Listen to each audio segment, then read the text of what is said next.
তাহলে আজকের আলোচনার মধ্যে মূল বিষয়টা হচ্ছে যুগে যুগে হক এবং বাতিলের লড়াই ছিল এবং থাকবে, সত্য এবং মিথ্যার সংঘাত এটা থাকবেই। আল্লাহ রাব্বুল আলামিন এর মাধ্যমে পরীক্ষা করতে চান যে কে মুমিন আর কে মুমিন না।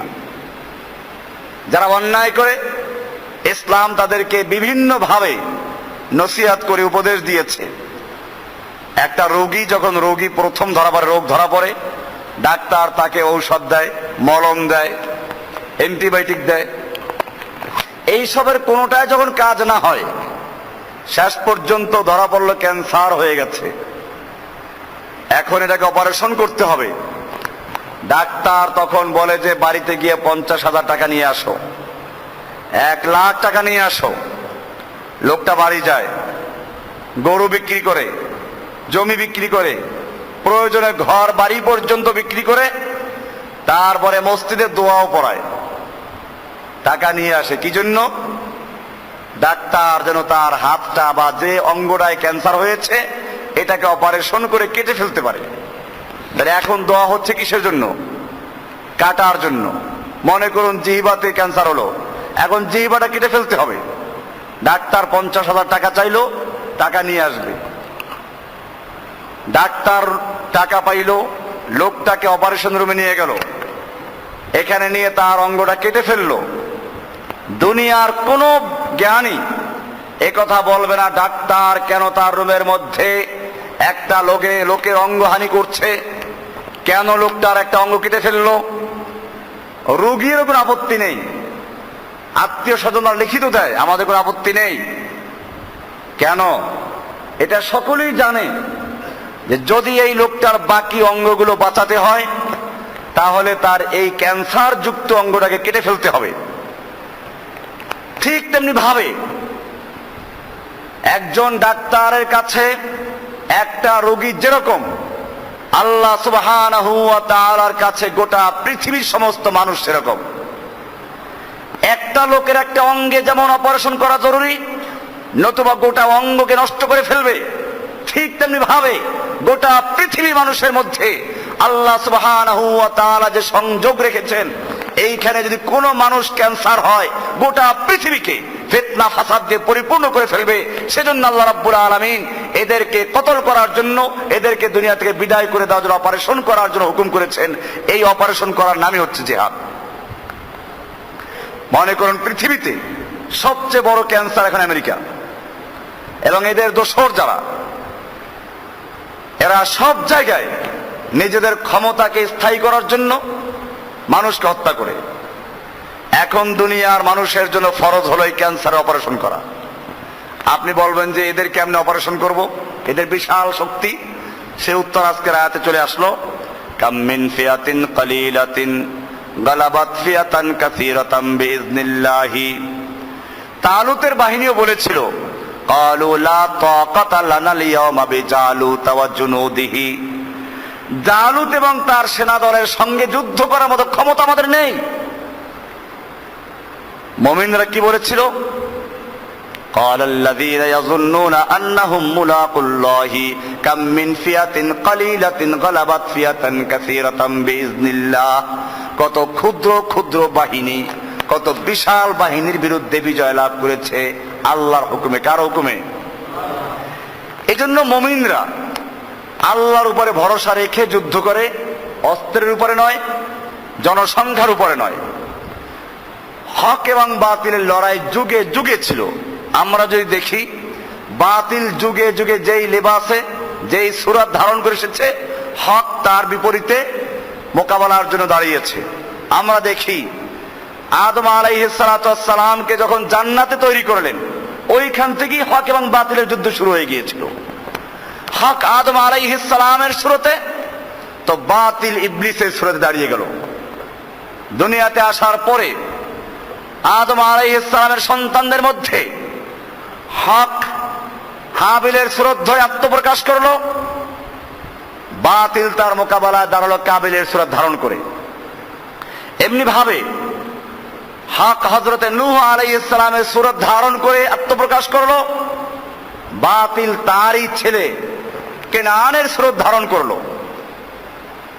নিজের সন্তান বললেন, আল্লাহ তাআলা আগেই বলেছেন, ইয়া নূহ, হে নূহ, তোমার পরিবারকে নিয়ে তুমি নৌকায় ওঠো। নূহ আলাইহিস সালাম যখন দেখলেন পানি আসা শুরু হয়ে গেছে, তার ছেলেকে বললেন, আমার সঙ্গে আসো। ইয়া বুনাইয়া ইরকাম মা'ানা, ওই আমার আদরের পুত্র, আসো আমার সাথে নৌকায় ওঠো। আল্লাহ তাআলা কি বললেন? ইয়া নূহ ইন্নাহু লাইসা মিন আহলিক, হে নূহ, খবরদার, তোমার এই সন্তানকে ডাকবে না, ও তোমার আহাল নয়। তাহলে বুঝা গেল মুমিনদের আহাল কেবল সন্তান হলি, রক্তর সম্পর্ক থাকলেই মুমিনদের আহাল হয় না, পরিবার হয় না। মুমিনদের পরিবার হয় ঈমানের সূত্রে, ঈমানের শক্তিতে। এটা আমি বহুবার বলেছি যে আল্লাহর নবীর স্ত্রী উম্মে হাবিবা রাদিয়াল্লাহু তাআলা আনহা, আবু সুফিয়ানের মেয়ে, হুদায়বিয়ার সন্ধির পরে, যুদ্ধবিরতির পরে আবু সুফিয়ান মক্কার নেতা, মক্কার কাফেরদের লিডার মদিনায় চলে গেল। গিয়া তার মেয়ে উম্মে হাবিবার ঘরে প্রবেশ করলো।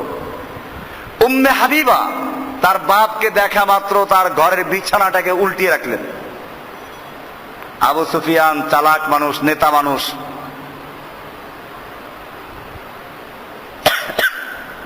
কথাটা একটু ঘুরিয়ে দিলেন যে আচ্ছা, তুমি যে বিছানাটাকে গুটিয়ে ফেললে কেন?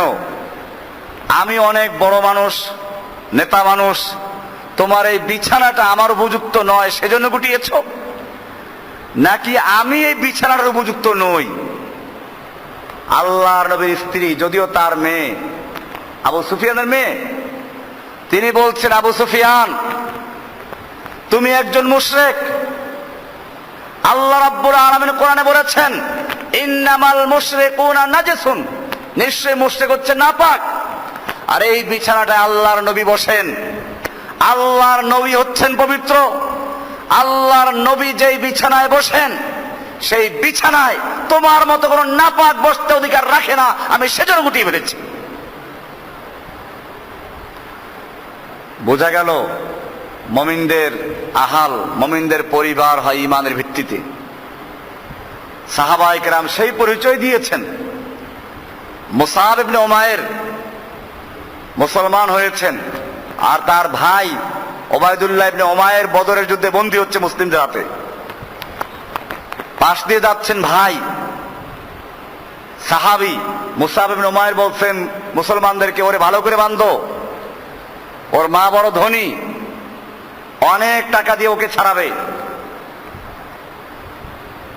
ভাই বলল যে তুমি না আমার ভাই, তুমি, তোমাকে সুপারিশ করবে ছাড়াবার জন্য, তুমি কেন ভালো করে বাঁধতে বলছো?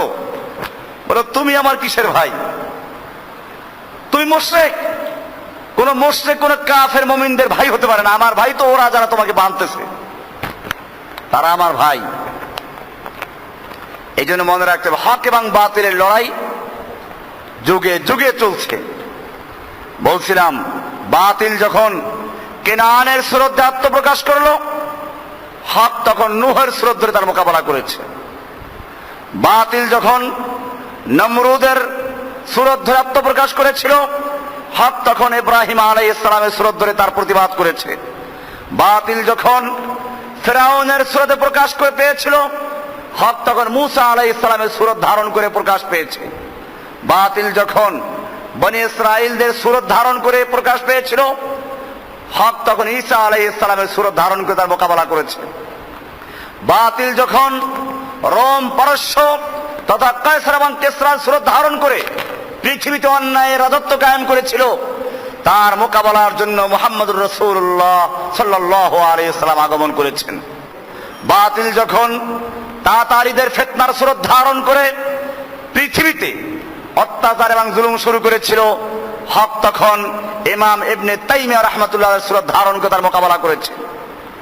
বাতিল যখন ভারতবর্ষে জালালউদ্দিন আকবর, বাদশাহ আকবরের সুরত ধারণ করে আত্মপ্রকাশ করেছিল, ইসলামকে ধ্বংস করার জন্য দ্বীন-এ ইলাহী নামক এক নতুন ধর্ম দাঁড় করিয়েছিল, হক তখন মুজাদ্দিদ আল ফিসানী রাহমাতুল্লাহ আলাইহির সুরত ধারণ করে তার মোকাবেলা করেছে। বাতিল যখন নিজামুল মুলুকের সুরত ধারে আত্মপ্রকাশ করেছিল, হক তখন ইমাম গাজ্জালী সুরত ধারণ করে মোকাবেলা করেছে। বাতিল যখন ইংরেজদের সুরত ধারণ করে ভারতবর্ষের মুসলিমদেরকে নিশ্চিহ্ন করা চক্রান্ত করেছিল, হক তখন শাহ আব্দুল আজিজ রহমাতুল্লাহ আলাইহির ফতুয়া হয়ে তারপরে মোকাবেলা করেছে। বাতিল যখন এই ভারতবর্ষে খ্রিস্টানদের সুরত ধারণকে আত্মপ্রকাশ করেছিল, তখন ওই সময় রহমাতুল্লাহ কিরানবী তার মোকাবেলা করেছিলেন।